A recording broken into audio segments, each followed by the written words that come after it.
ನಮಸ್ತೆ ಆತ್ಮೇರೆ, ನಿಮ್ಮೆಲ್ಲರ ಹಿತೈಷಿ ಆಧ್ಯಾತ್ಮಿಕ ಚಿಂತಕ, ಶಿಕ್ಷಕ, ಚಿತ್ತಚೇತನ ಸ್ನೇಹಿತರೆ, ಜೀವನ ದರ್ಶನ ಕಾರ್ಯಕ್ರಮಕ್ಕೆ ತಮ್ಮೆಲ್ಲರಿಗೂ ಪ್ರೀತಿಯ ಸ್ವಾಗತ, ಸುಸ್ವಾಗತ.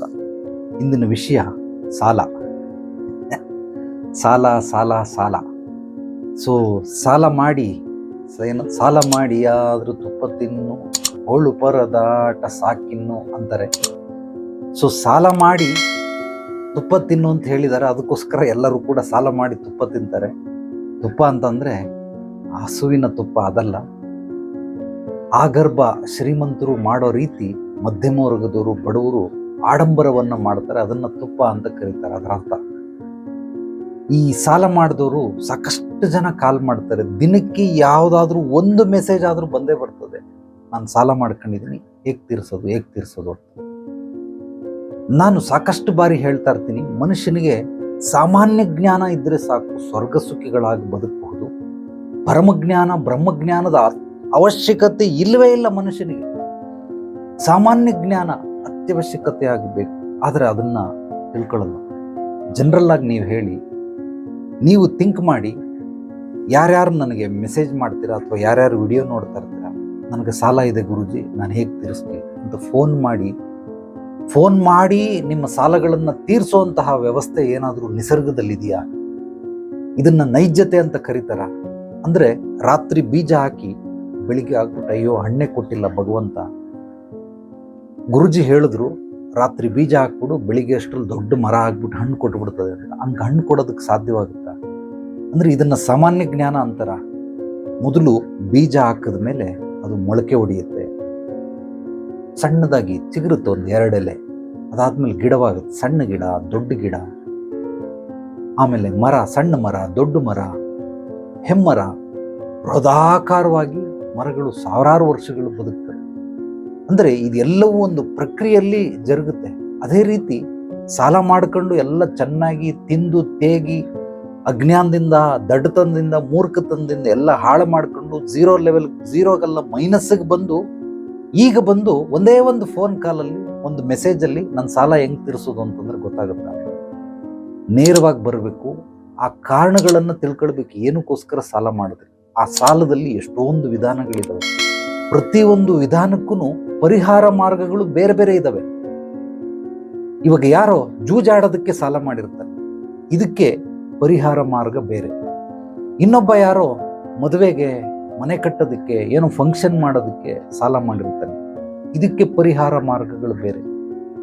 ಬಿಸ್ನೆಸ್ಗೆ ಅಂತ ಮಾಡಿರ್ತಾನೆ, ಸಾಲ ಮಾಡ್ಬಿಟ್ಟಿರ್ತಾನೆ, ಅದು ಬಿಸ್ನೆಸ್ ಲಾಸ್ ಆಗ್ಬಿಡುತ್ತೆ, ಇದಕ್ಕೆ ಪರಿಹಾರ ಮಾರ್ಗಗಳು ಬೇರೆ.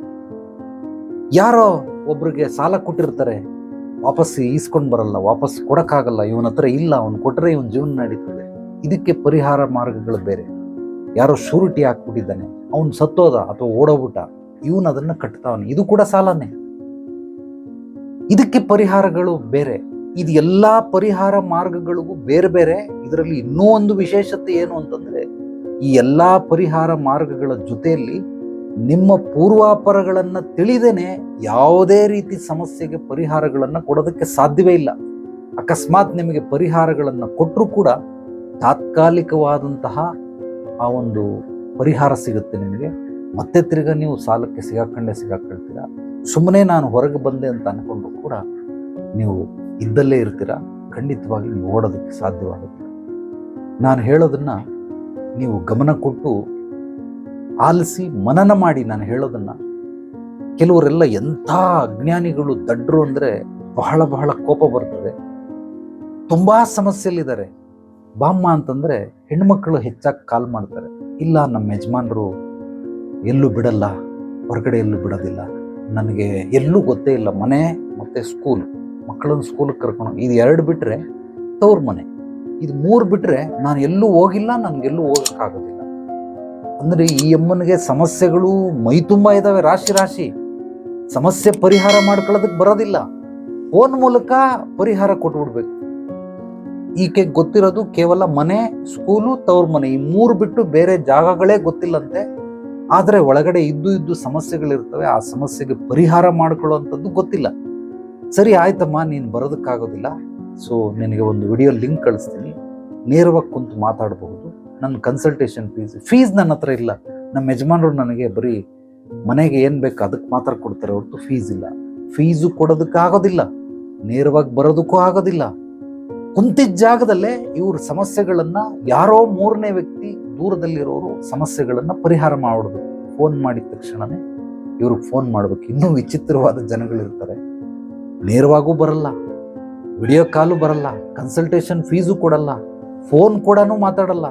ಆಕೆಗೆ ಮೆಸೇಜ್ ಮಾಡ್ಬೇಕಂತೆ, ಈ ವಾಟ್ಸಪ್ಪಲ್ಲಿ ಮೆಸೇಜ್ ಮೂಲಕ ಕಳಿಸ್ಬೇಕಂತೆ. ಅಬ್ಬಾ ಎಂಥ ಕ್ರಿಯಾತ್ಮಕವಾದ ಆಲೋಚನೆಗಳು ಉಳ್ಳವರು ಈ ಜಗತ್ತಿನಲ್ಲಿ ಇದ್ದಾರೆ ಅಂತಂದ್ರೆ, ಈ ಮೆಸೇಜ್ ಮಾಡೋದಂದ್ರೆ ನನಗೆ ಅಲರ್ಜಿ.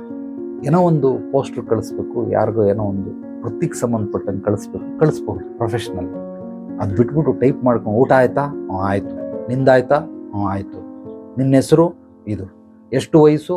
ಈ ರೀತಿ ಗಂಟೆಗಟ್ಟಲೆ ಮಾತಾಡಿದ್ರೆ ಅದು ಒಂದು 10 ನಿಮಿಷದಲ್ಲಿ ಮುಗಿಯೋಂಥದ್ದು ಇದು 2 ಗಂಟೆ 3 ಗಂಟೆ ಆದರೂ ಮುಗಿಯಲ್ಲ. WhatsApp service ಕೊಡ್ಬೇಕಂತೆ. ಅಬ್ಬಾ ಎಂಥ ಚಿಂತನೆ! ನಿಜವಾಗ್ಲೂ ಈ ರೀತಿ ಎಲ್ಲ ಆಲೋಚನೆ ಮಾಡುವಂಥವ್ರು.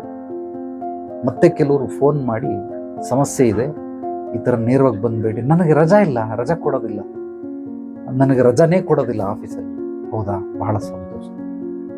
ನಿನ್ನ ಸಮಸ್ಯೆಗೆ ದೈಹಿಕವಾಗಿ ಏನೋ ಸಮಸ್ಯೆ ಇದೆ, ಆ ಸಮಸ್ಯೆಗೆ ಪರಿಹಾರ ಬೇಕು ಅಂದರೆ ಅನಾರೋಗ್ಯ, ನೇರವಾಗಿ ಬಂದು ಭೇಟಿ ಮಾಡು. ಇಲ್ಲ ಅಂದರೆ ಇಟ್ಬಿಡಮ್ಮ, ಸುಮ್ಮನೆ ನಾನು ಸಮಯ ವ್ಯರ್ಥ ಮಾಡಬೇಡ. ಇಲ್ಲ ನಿಮ್ಮ ಸಮಯ ನಾನು ಬಹಳ ಬೆಲೆ ಕೊಡ್ತೀನಿ ನಿಮಗೆ, ನಿಮ್ಮನ್ನು ಕಂಡ್ರೆ ಬಹಳ ಪ್ರೀತಿ ಗೌರವ ನನಗೆ. ಸೊ ನನ್ನ ಸಮಸ್ಯೆ ಈ ಥರ ಇದೆ, ಪರಿಹಾರಗಳನ್ನು ಕೊಡಿ, ಆದರೆ ನಾನು ಅಲ್ಲಿಗೆ ಬರೋದಿಲ್ಲ. ಕಳ್ಳಂಗೊಂದು ಪಿಳ್ಳೆನೆವ ಅಂತಾರೆ, ಹಾಗಲಕಾಯಿಗೆ ಬೇವಿನಕಾಯಿ ಸಾಕ್ಷಿ ಅಂದಂಗೆ ಏನೋ ಒಂದು ನೆಪಗಳು. ನಮ್ಮ ಮನೇಲಿ ಅವ್ರು ಕಳ್ಸಲ್ಲ, ಗಂಡ ಕಳ್ಸಲ್ಲ, ಅಮ್ಮ ಕಳ್ಸಲ್ಲ, ಹೆಂಡತಿ ಕಳ್ಸಲ್ಲ, ಬಟ್ ಸಮಸ್ಯೆಗಳು ಮಾತ್ರ ಬಗೆಹರಿಬೇಕು. ಹೇಗೆ ಬಗೆಹರಿಯುತ್ತೆ ಅಂದರೆ, ಸಾಕಷ್ಟು ಜನಕ್ಕೆ ಯಾತಕ್ಕೋಸ್ಕರ ಈ ರೀತಿ ಭ್ರಮೆ ಅಂತಂದರೆ, ಒಂದಷ್ಟು ಜನ ಈ ನ್ಯೂಸ್ ಪೇಪರ್ಗಳಲ್ಲಿ ಅಥವಾ ಫೇಸ್ಬುಕ್ ಯೂಟ್ಯೂಬಲ್ಲಿ ಅಡ್ವರ್ಟೈಸ್ಮೆಂಟ್ ಕೊಟ್ಬಿಡ್ತಾರೆ. 24 ಗಂಟೆಗಳಲ್ಲಿ ಪರಿಹಾರಗಳನ್ನು ಮಾಡಿಕೊಡಲಾಗುತ್ತದೆ, 3 ಗಂಟೆಗಳಲ್ಲಿ ಪರಿಹಾರಗಳನ್ನು ಮಾಡಿಕೊಡಲಾಗುತ್ತದೆ. ಅದಕ್ಕೆ ಫೋನ್ ಮೂಲಕ ಕನ್ಸಲ್ಟೇಷನ್, ಫೋನ್ ಮೂಲಕ ಫೋನ್ ಸರ್ವಿಸ್ ಕೊಡ್ತಾರೆ. ನಿಮಗೆ ನಯಾ ಪೈಸೆ ಉಪಯೋಗ ಇಲ್ಲ ಅದರಿಂದ. ನೋಡಿ, ನಾನು ಕೂಡ ಆ ರೀತಿ ಮಾಡ್ತೀನಿ, ಸಮಾಧಾನ ಸಿಗಬಹುದು ಅಷ್ಟೇ ಹೊರತು ಪರಿಹಾರ ಸಿಗೋದಿಲ್ಲ. ನಿಮಗೆ ನಿಜವಾಗ್ಲೂ ಪರಿಹಾರ ಬೇಕು ಅಂದರೆ ನಿಮ್ಮ ಪೂರ್ವಾಪರಗಳನ್ನು ಕೂಲಂಕುಷವಾಗಿ ತಿಳಿದೇನೆ ನಾನು ಪರಿಹಾರ ಕೊಡೋದಕ್ಕೆ ಸಾಧ್ಯವಿಲ್ಲ. ಬೇರೆ ಗುರುಗಳು ಅಥವಾ ಬೇರೆ ಪರಿಹಾರ ಕೊಡುವಂಥವ್ರು ಕೊಡ್ಬೋದೇನೋ, ನನಗೆ ಅದ್ರ ಬಗ್ಗೆ ಐಡಿಯಾ ಇಲ್ಲ. ಬಟ್ ನನ್ನ ಹತ್ರ ಬರೋಂಗಿದ್ರೆ ನೀವು, ನಾನು ಎಲ್ಲವನ್ನ ಶಾಶ್ವತವಾದ ಪರಿಹಾರಗಳನ್ನು ಮಾತ್ರ ನೀಡ್ತೀನಿ. ಟೆಂಪ್ರವರಿ ಸೊಲ್ಯೂಷನ್ ನನಗೆ ಗುರುಗಳು ಹೇಳ್ಕೊಟ್ಟಿಲ್ಲ. ಆದ್ದರಿಂದ ಯಾರೇ ಸಾಲ ಮಾಡಿದ್ರು ಕೂಡ ಆ ಸಾಲ ಮಾಡದಂಥದ್ದು ರೀಸನ್ ಏನಕ್ಕೆ ಆಲ್ಮೋಸ್ಟ್ ಆಗ್ಬಿಟ್ಟಿರುತ್ತೆ. ಆಗಕ್ಕಿಂತ ಮುಂಚೆನೂ ಒಂದ್ಸಲ ಸುಳುವು ಸಿಕ್ಕಿರುತ್ತೆ, ಬಟ್ ಆದರೂ ಧುಮಕ್ ಬಿಡ್ತಾರೆ. ಸಾಲ ಆಗ್ಬಿಟ್ಟಿರ್ತದೆ, ಬಟ್ ಅದನ್ನು ತೀರ್ಸಕ್ಕಾಗೋದಿಲ್ಲ. ಆ ಮಟ್ಟದಲ್ಲಿ ಸಾಲ ಮಾಡ್ಕೊಂಡ್ಬಿಟ್ಟಿರ್ತಾರೆ. ಇಂಥವ್ರು ಎಷ್ಟು ಸಮಸ್ಯೆ ದೊಡ್ಡದಾಗಿದೆ, ಅದಕ್ಕೆ ಅಷ್ಟೇ ಸಮಯ ಬೇಕಾಗ್ತದೆ ನಾವು ಮತ್ತೆ ತಿರ್ಗಾ ಇಳ್ಕೊಳ್ಳೋದಕ್ಕೆ, ಅಂದರೆ ಅದರಿಂದ ಮುಕ್ತಿ ಹೊಂದೋದಕ್ಕೆ. ಕೆಲವ್ರು ಹಂಗಲ್ಲ, ಕೋಟಿಗಟ್ಟಲೆ ಸಾಲ ಮಾಡ್ಬಿಟ್ಟಿದ್ದಾರೆ, ಏನೂ ಬ್ಯಾಕಪ್ ಇಲ್ಲ, ಸೈಟ್ ಇಲ್ಲ, ಒಡವೆ ಇಲ್ಲ, ಯಾವುದೇ ಆಸ್ತಿ ಪಾಸ್ತಿಗಳಿಲ್ಲ. ನನ್ನ ಹತ್ರ ಬಂದ್ಬಿಟ್ಟು ಎಷ್ಟು ದಿವಸದಲ್ಲಿ ಸಾಲ ಆಗುತ್ತೆ ಗುರುಜಿ? ಒಂದು ವಾರ 2 ವಾರ ಆಗುತ್ತಾ ಅಂತ. ಅವನಿಗೆ 3.5 ಕೋಟಿ ಸಾಲ ಇದೆ. 1 ವಾರ 2 ವಾರದಲ್ಲಿ ಪ್ರಾಬ್ಲಮ್ ಸಾಲ್ವ್ ಆಗುತ್ತಾ ಅಂತ ಕೇಳ್ತಾನೆ. ಅಲ್ಲಯ್ಯ, 1 ವಾರ 2 ವಾರದಲ್ಲಿ ಹೆಂಗಲೇ ಬರ್ತದೆ ದುಡ್ಡು ನಿನಗೆ? ಲಾಟ್ರಿ ಏನಾದರೂ ಹೊಡಿತದೇನೋ, ನಿಧಿ ಏನಾದರೂ ಸಿಗ್ತದೇನೋ? ಅದು ನೀವ್ ಹೇಳ್ಬೇಕು ಗುರುಗಳೇ, ನನಗೆ ಗೊತ್ತಿಲ್ಲ. ನಿನಗೆ ಗೊತ್ತಿಲ್ಲ, ನಾನು ಹೇಳ್ಬೇಕು ತಾನೆ, ಹೇಳ್ತೀನಿ. ಬಟ್ ನೀನ್ ಅದನ್ನ 1 ವಾರ 2 ವಾರದಲ್ಲಿ ಹೆಂಗ್ ಸಾಲ್ವ್ ಆಗುತ್ತೆ? 3.25 ಕೋಟಿ ಸಾಲನ 1 ವಾರ 2 ವಾರದಲ್ಲಿ ಹೇಗೆ ತೀರ್ಸಕ್ಕಾಗುತ್ತೆ? ತೀರ್ಸಕ್ಕಾಗಲ್ಲ. ಮತ್ತೊಂದು ವಿಷಯ ಹೇಳ್ತೀನಿ ಕೇಳಿ. ಅವನು ಇರೋಪರ ಆಸ್ತಿ ಗೀಸ್ತಿ ಎಲ್ಲ ಮಾರ್ಕೊಂಡು ಸುಮಾರು ಒಂದು 6 ತಿಂಗಳಾಗಿದೆ. 6 ತಿಂಗಳಿಂದ ಏನೂ ಕೆಲಸ ಮಾಡ್ತಾ ಇಲ್ಲ. ಇದ್ರೆ ಜೀವನ ನಡೆಯೋದು ಹೇಗೆ? ಮನೆ ಬಾಡಿಗೆ ಮನೆ, ಮಕ್ಕಳು ಸ್ಕೂಲ್ಗೆ ಹೋಗ್ತಾವ್ರೆ, ಹೆಂಡತಿ ಮಕ್ಕಳು ಅಪ್ಪ ಅಮ್ಮ ಎಲ್ಲ ಇದ್ದಾರೆ. ಇವ್ರನ್ನೆಲ್ಲ ಸಾಕೋದು ಹೆಂಗೆ? ಕೆಲಸ ಮಾಡ್ತಾ ಇಲ್ಲ, ನನಗೆ ಯಾರೂ ಕೆಲಸ ಕೊಡ್ತಾ ಇಲ್ಲ. ನನಗೆ ಸಾಲ ಕೊಟ್ಟಿರೋರು ಕೇಳಿದ್ರೆ ಅವ್ರು ವಾಪಸ್ಸು ಕೊಡ್ತಾ ಇಲ್ಲ. ಕೆಲಸನೂ ಮಾಡ್ತಾ ಇಲ್ಲ, ಸಾಲ ಕೊಟ್ಟಿರೋರು ವಾಪಸ್ ಕೊಡ್ತಾ ಇಲ್ಲ. ಸಾಲ ಈಸ್ಕೊಂಡಾದ್ರೂ ಬೇರೆ ಏನಾದರೂ ಮಾಡ್ಬೇಕಲ್ಲ, ಮಾಡ್ತಾ ಇಲ್ಲ.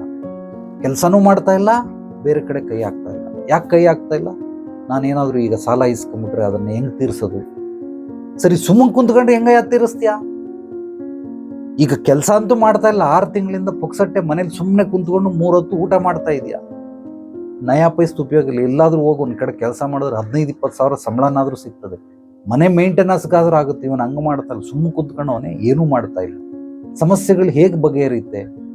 ಈ ಸಮಸ್ಯೆಗಳು ಇನ್ನೂ ಹೆಚ್ಚಾಗ್ತಾನೆ ಇರುತ್ತೆ. ನೋಡಿ, ನೀವು ಸಾಲಕ್ಕೆ ಸಿಗಾಕೊಂಡಿದ್ರೆ ನಿಮ್ಮೆಲ್ಲರಿಗೂ ನಾನು ಹೇಳೋ ಉತ್ತರ ಏನು ಅಂದರೆ, ಮೊದಲು ನಿಮ್ಮ ಆದಾಯವನ್ನು ಹೆಚ್ಚು ಮಾಡಿಕೊಳ್ಳಿ, ಪಾರ್ಟ್ ಟೈಮ್ ಜಾಬ್ ಮಾಡಿ. ಸೊ ನಿದ್ದೆ ನೀವು ಕೇವಲ 4ರಿಂದ 5 ಗಂಟೆ ನಿದ್ದೆ ಮಾಡಿದ್ರೆ ಹೆಚ್ಚು, ಜಾಸ್ತಿ ಆಯ್ತದೆ. ಯಾಕೆಂದರೆ ನಿದ್ದೆ ಬರೋದು ಇಲ್ಲ. ಆ 4ರಿಂದ 5 ಗಂಟೆ ಮಾತ್ರ ನಿದ್ದೆ ಮಾಡಿ, ಮಿಕ್ಕಿದ್ದ ಸಮಯವನ್ನು ಡಬಲ್ ಡ್ಯೂಟಿ ಮಾಡಿ ಹೆಚ್ಚಾಗಿ ದುಡಿದು ಅದನ್ನು ತೀರಿಸ್ಬೇಕು. ಇಲ್ಲ, ಯಾರ್ಯಾರು ಸಾಲ ಕೊಟ್ಟಿದ್ದಾರೆ ಅಥವಾ ಸಾಲದ ನಿಮಗೆ ಕಾಟ ಇದೆ ಅವ್ರಿಗೆಲ್ಲ ಹೋಗಿ ಇರೋ ಸತ್ಯವನ್ನು ಹೇಳಿಕೊಂಡು ರಿಕ್ವೆಸ್ಟ್ ಮಾಡಿ. ಈ ಕೆಲವೊಂದು ಸೂಕ್ಷ್ಮ ವಿದ್ಯೆಗಳಿಂದ ಆ ರಿಕ್ವೆಸ್ಟ್ ಮಾಡಿದಾಗ ಅವರು ಒಪ್ಕೊಳ್ಳೋ ರೀತಿ ಏನು ಮಾಡಬೇಕು, ಆ ಒಂದು ತಂತ್ರಗಳನ್ನು ನಾನು ಹೇಳ್ಕೊಡ್ತೀನಿ. ಯಂತ್ರ, ತಂತ್ರ, ಮಂತ್ರ, ಇದನ್ನ ಭೈರವ ಅಘೋರ ನನಗೆ ಅತ್ಯದ್ಭುತವಾಗಿ ಕೆಲವೊಂದು ಸಮಸ್ಯೆಗಳಿಗೆ ಪರಿಹಾರ ಕೊಡೋದಕ್ಕೆ ಹೇಳ್ಕೊಟ್ಟಿರೋದು. ಆ ಒಂದು ಯಾವುದೋ ಒಂದು 3ರಲ್ಲಿ ಒಂದನ್ನು ಉಪಯೋಗಿಸ್ಕೊಂಡು ನಿಮ್ಮ ಸಮಸ್ಯೆಯಿಂದ ಹೊರಗಡೆ ಬರೋದಕ್ಕೆ ಪ್ರಯತ್ನ ಪಡಬೇಕು. ಅದು ಬಿಟ್ಬಿಟ್ಟು ಮ್ಯಾಜಿಕ್ ಮಾಡೋದಂಗೆ ಓಂ ಚೂಮ್ ಭ್ರೀಮ್ ಅಂದಿದ ತಕ್ಷಣನೇ ನಿಮಗೆ 3 ಕೋಟಿ ಸಾಲ ಎಲ್ಲ ವಾಸಿ ಆಗೋಗ್ಬಿಡ್ತು, ಸಾಲ ಆಗೋಯ್ತು. ಯಾರೋ ಒಬ್ರು ಸಿನಿಮಾ ರಂಗದವರು ಇದೇ ರೀತಿ ಸಾಕಷ್ಟು ಮೈ ತುಂಬ ಸಾಲ ಮಾಡ್ಕೊಂಡ್ಬಿಟ್ಟಿದ್ರು. ಒಬ್ಬಳು ಆಕೆಗೆ ನಾನು ಸಾಕಷ್ಟು ಸುಮಾರು ಒಂದು 3-4 ವರ್ಷ ಸರ್ವಿಸ್ ಕೊಟ್ಟೆ. ಇನ್ನೇನು ಸಾಲ ತೀರುವಂಥ ಹಂತ. ಸೊ ಮೈನಸಲ್ಲಿ ಇದ್ದವಳು ಝೀರೋಗೆ ಬಂದ ಮೇಲೆ ಅಹಂಕಾರ ಬಂದ್ಬಿಡ್ತು ಆಕೆ ಅಹಂಕಾರ ಪಟ್ಟು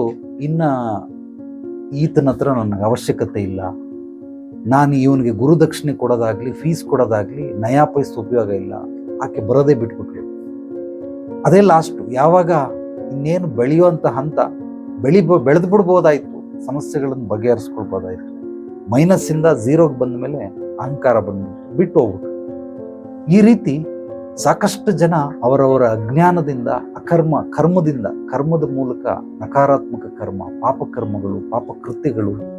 ಪಾಪಕೃತ್ಯಗಳು ಅಂದರೆ ಕೇವಲ ದೈಹಿಕವಾಗಿ ಮಾಡೋದೇ ಅಲ್ಲ, ಮಾನಸಿಕವಾಗಿ ಆಲೋಚನೆಗಳು ಮಾಡೋದು ಕೂಡ ಪಾಪಕೃತ್ಯಗಳೇ.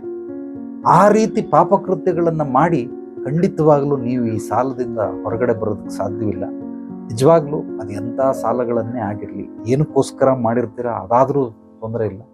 ಬಂದು ಮುಕ್ತವಾಗಿ ಎಲ್ಲವನ್ನ ಹೇಳಿಕೊಂಡು ನಿಮ್ಮ ಪೂರ್ವಾಪರಗಳನ್ನು ತಿಳಿದ ಮೇಲೆ ನಿಮಗೆ ಯಾವ ರೀತಿ ಮಾರ್ಗದರ್ಶನ ಕೊಡಬೇಕು, ಏನು ಎತ್ತ ಹೇಳಿದ್ದನ್ನೆಲ್ಲವನ್ನ ನೀವು ಚಾಚು ತಪ್ಪದೆ ಮಾಡಿದ್ರೆ ಅದರಿಂದ ಹೊರಗೆ ಬರೋದಕ್ಕೆ ಸಮಯ ಆಗುತ್ತೆ. ನಿಮ್ಮೆಲ್ಲರಿಗೂ ಅಂತಿಮವಾಗಿ ನಾನು ಹೇಳೋದೇನು ಅಂತಂದರೆ, ಯಾರೋ ಒಬ್ಬ ದುಶ್ಚಟವನ್ನು ಕಲ್ತ್ಬಿಟ್ಟಿರ್ತಾನೆ. ಅವನು ಸ್ಮೋಕ್ ಮಾಡ್ತಾವನೆ. ಅವನು ಸುಮಾರು ಒಂದು 30 ವರ್ಷದಿಂದ ಸ್ಮೋಕ್ ಮಾಡ್ತಾನೆ. ಅವನನ್ನು ಪಟಕ್ಕಂತ ಬಿಡಿಸ್ಬಿಡೋಕ್ಕಾಗಲ್ಲ. 30 ವರ್ಷ ಒಂದು ಕ್ಷಣದಲ್ಲಿ ಕಟ್ ಮಾಡ್ಬಿಟ್ಟು ಅವ್ನು ಸ್ಮೋಕ್ ಬಿಟ್ಬಿಡ್ಬೋದು, ತೊಂದರೆ ಇಲ್ಲ. ಅನಾರೋಗ್ಯ ಬರ್ತದೆ, ಅವ್ನು ಸಾಯ್ಲೂಬೋದು, ಹಾರ್ಟ್ ಅಟ್ಯಾಕ್ ಆಗ್ಬೋದು. ಕುಡಿತಾವನೆ, 20-30 ವರ್ಷದಿಂದ ಕುಡಿತಾವನೆ. ಅವನನ್ನು ಪಟಕ್ಕಂತ ಹೋಗ್ಬಿಟ್ಟು ಅದೇನೋ ಮಾತ್ರೆ ಹಾಕ್ಸ್ಬಿಟ್ಟು ರಿಯಾಬ್ ಸೆಂಟರ್ಗೆ ಹಾಕಿ ಬಿಡಿಸ್ಬಿಡ್ತಾರೆ. ತಾತ್ಕಾಲಿಕವಾಗಿ ಬಿಡ್ತಾನೆ, ಮತ್ತೆ ತಿರ್ಗಾ ಬಂದು ಕುಡಿತಾರೆ. ಯಾಕೆಂದ್ರೆ ಯಾವುದೇ ಚಟಗಳನ್ನು ನಾವು ಬೆಳೆಸೋದಕ್ಕೆ ಎಷ್ಟು ಸಮಯ ಬೇಕು, ಅಥವಾ ನಾವು ಎಷ್ಟು ಸಮಯದಿಂದ ಮಾಡ್ತಾ ಇದ್ದೀರಿ ಅದನ್ನು ಅಳಿಸೋದಕ್ಕೂ ಅಷ್ಟೇ ಸಮಯ ಬೇಕಾಗುತ್ತೆ. ಅಷ್ಟು ನಿಧಾನವಾಗಿ ಆ ಪ್ರೋಸೆಸ್ ಹೋದ್ರೆ ಇದು ಶಾಶ್ವತವಾದಂತಹ ಪರಿಹಾರ. ಈ ಶಾಶ್ವತವಾದದ್ದು, ತಾತ್ಕಾಲಿಕವಾದದ್ದು, ಇದು ಎರಡಕ್ಕೂ ವ್ಯತ್ಯಾಸಗಳು ತಿಳ್ಕೊಳ್ಳಿ. ದಯಮಾಡಿ ಯಾರ್ಯಾರು ವಿಡಿಯೋ ನೋಡ್ತಾ ಇದ್ದೀರಾ ಕಾಲ್ ಮಾಡಬೇಡಿ, ನನಗೆ ಸಾಲ ಇದೆ ಮೆಸೇಜ್ ಮಾಡಬೇಡಿ, ನೇರವಾಗಿ ಬಂದು ಭೇಟಿ ಮಾಡಿ. ಐ ನೀಡ್ ಅಪಾಯಿಂಟ್ಮೆಂಟ್ ಅಂತೇಳಿ ನನ್ನ ವಾಟ್ಸಪ್ ನಂಬರ್ಗೆ ಟೆಕ್ಸ್ಟ್ ಮೆಸೇಜ್ ಅಥವಾ ವಾಯ್ಸ್ ಮೆಸೇಜ್ ಕಳಿಸಿ. ನಿಮ್ಮ ಪರಿಚಯವನ್ನು ಮಾಡ್ಕೊಳ್ಳಿ. ನಿಮ್ಮ ಹೆಸರು, ವಯಸ್ಸು, ಯಾವ ಸ್ಥಳದಲ್ಲಿದ್ದೀರಾ, ಏನು ವೃತ್ತಿ ನಿಮ್ಮದು, ಮದುವೆ ಆಗಿದೆಯಾ, ಮಕ್ಕಳಿದೆಯಾ, ನಿಮ್ಮ ಒಂದು ಕಿರು ಪರಿಚಯವನ್ನು ಮಾಡ್ಕೊಳ್ಳಿ. ಮಾಡಿಕೊಂಡ ನಂತರ ವ್ಯವಹಾರ ಮುಂದುವರಿಸೋದು ಬಹಳ ಈಸಿ. ಸಾಕಷ್ಟು ಜನ ದಿನಕ್ಕೆ ಒಂದು 700-800 ಮೆಸೇಜ್ಗಳು ಬರ್ತವೆ, 1000 ಹತ್ತತ್ರ ಮೆಸೇಜ್ ಬರುತ್ತೆ. ಎಲ್ಲರಿಗೂ ನಿಮ್ಮ ಹೆಸರೇನು ಹೇಳಿ ಅಂತ ಕೇಳ್ತೀನಿ, ಬಟ್ ಹೇಳೋದಿಲ್ಲ. ಹೆಸರು ಇಲ್ಲದೇ ಇರೋಂಥ, ಅಂದರೆ ನಿಮ್ಮ ಹೆಸರು ಹೇಳಿ ಅಂತ ಹೇಳದೇ ಇರೋರು ನನ್ನ ಹತ್ರ ಹೆಚ್ಚು ಕಡಿಮೆ ಒಂದು 15,000 ನಂಬರ್ಗಳಿದೆ ವಾಟ್ಸಪ್ಪಲ್ಲಿ. ನಿಮ್ಮ ಹೆಸರೇನಿ ಅಂದರೆ ಹೇಳೋದಿಲ್ಲ, ಆದರೆ ಅವ್ರು ಕೇಳಿರೋ ಪ್ರಶ್ನೆಗೆ ಉತ್ತರ ಕೊಡಬೇಕು. ಅವ್ರು ಏನನ್ನ ನನ್ನನ್ನು ಕೇಳ್ತಾರೆ ಆ ರೀತಿ, ಅಂದರೆ ಅವರ ಮನೆ ಜವಾನ ಅಂತ ತಿಳ್ಕೊಂಬಿಟ್ಟಿದ್ದಾರೆ, ಕೂಲಿ ಕೆಲಸ ಮಾಡೋನು ಅಂತ ತಿಳ್ಕೊಂಬಿಟ್ಟಿದ್ದಾರೆ. ಅವ್ರು ಕೇಳಿದ್ದಕ್ಕೆಲ್ಲ ವಾಯ್ಸ್ ಮೆಸೇಜ್ ಕಳಿಸ್ತಾರೆ. ನಾನು ಉತ್ತರ ಕೊಡಲಿಲ್ಲ ಅಂದರೆ ಉತ್ತರ ಕೊಡೆಯ ಅಂತ ಏಕವಚನದಲ್ಲಿ ಮಾತಾಡ್ತಾರೆ. ಬಹಳ ಸಂತೋಷ, ನನಗೇನು ಬೇಸರ ಇಲ್ಲ. ಬಟ್ ಒಂದು ಸಣ್ಣ ಸಾಮಾನ್ಯ ಜ್ಞಾನ ನಿನ್ನ ಹೆಸರೇನು ಅಂತ ಕೇಳಿರೋ ಪ್ರಶ್ನೆಗೆ ಉತ್ತರ ಕೊಡೋದಕ್ಕೆ ಯೋಗ್ಯತೆ ಅರ್ಹತೆ ಇಲ್ಲದೇ ಇದ್ದವರು ಯಾತಕ್ಕೋಸ್ಕರ ಮೆಸೇಜ್ ಮಾಡ್ತೀರಾ? ಖಂಡಿತವಾಗಲೂ ಆ ರೀತಿ ಮೆಸೇಜ್ ಮಾಡುವಂತಹ ಅವಶ್ಯಕತೆ ಇಲ್ಲ. ದಯಮಾಡಿ ನಿಮಗೆ ಎಂಥದ್ದೇ ಸಮಸ್ಯೆಗಳಿದ್ರೂ ಪರಿಹಾರ ಬೇಕು ಅನ್ನೋರು ನೇರವಾಗಿ ಬಂದು ಭೇಟಿ ಮಾಡಿ. ಡೆಫಿನೆಟ್ಲಿ ನಾನು ನಿಮಗೆಲ್ಲವನ್ನ ಬಿಡಿಸಿ ವಿವರವಾಗಿ ಹೇಳ್ತೀನಿ. ಬರೀ ಹೇಳೋದು ಮಾತ್ರ ಅಲ್ಲ, ಆ ಸಮಸ್ಯೆಯಿಂದ ಹೊರಗೆ ಬರೋದಕ್ಕೆ ಹಲವಾರು ದಾರಿಗಳನ್ನು ನಿಮಗೆ ಸೂಚಿಸ್ತೀನಿ, ಮಾರ್ಗದರ್ಶನವನ್ನು ನೀಡ್ತೀನಿ. ಸಮಸ್ಯೆಗೆ ಪರಿಹಾರ ಕೊಡೋದು ಮಾತ್ರ ಅಲ್ಲ, ಮುಂದಿನ ಜೀವನದಲ್ಲಿ ಅಭಿವೃದ್ಧಿ ಸಮೃದ್ಧಿ ಹೊಂದೋದಕ್ಕೆ ಅಥವಾ ಯಶಸ್ಸು ಕೀರ್ತಿ ಗಳಿಸೋದಕ್ಕೆ, ಗುರಿ ಸಾಧನೆ ಮಾಡೋದಕ್ಕೆ ನಿರಂತರವಾದ ಬೆಂಬಲ ಮತ್ತು ಮಾರ್ಗದರ್ಶನವೂ ಸಹ ಸುಬೋಧಿನಿ ಆಧ್ಯಾತ್ಮಿಕ ಪರಿಹಾರ ಕೇಂದ್ರದಲ್ಲಿ ಸಿಗುತ್ತೆ. ಈ ವಿಡಿಯೋವನ್ನು ನಿಮ್ಮೆಲ್ಲ ಸ್ನೇಹಿತರಿಗೆ, ಆತ್ಮೀಯರಿಗೆ ಶೇರ್ ಮಾಡಿ. ಜ್ಞಾನ ಹಂಚೋದ್ರಿಂದ ಬೆಳೆಯುತ್ತೆ. ಲೈಕ್ ಮಾಡಿ, ಕಮೆಂಟ್ ಮಾಡಿ ನಿಮ್ಮ ಅನಿಸಿಕೆ ಅಭಿಪ್ರಾಯಗಳನ್ನು. ನಮ್ಮ ಚಾನಲನ್ನು ಮೊದಲನೇ ಬಾರಿ ಭೇಟಿ ನೀಡಿದ್ರೆ ತಪ್ಪದೇ ಮರೆಯದೆ ಸಬ್ಸ್ಕ್ರೈಬ್ ಮಾಡಿ, ಲೈಕ್ ಮಾಡಿ. ಎಲ್ರಿಗೂ ಒಳ್ಳೆಯದಾಗಲಿ. ನಾಳೆ ಮತ್ತೆ ಭೇಟಿ ಆಗೋಣ ಮತ್ತಷ್ಟು ಸತ್ವಭರಿತ ವಿಚಾರಗಳೊಂದಿಗೆ. ಎಲ್ಲರೊಳಗಡವಿರುವ ಭಗವಂತನಿಗೆ ನನ್ನ ಭಕ್ತಿಪೂರ್ವ ಪ್ರಣಾಮಗಳು. ಸರ್ವೇ ಜನೋ ಸುಖಿನೋ ಭವಂತು. ಶುಭರಾತ್ರಿ.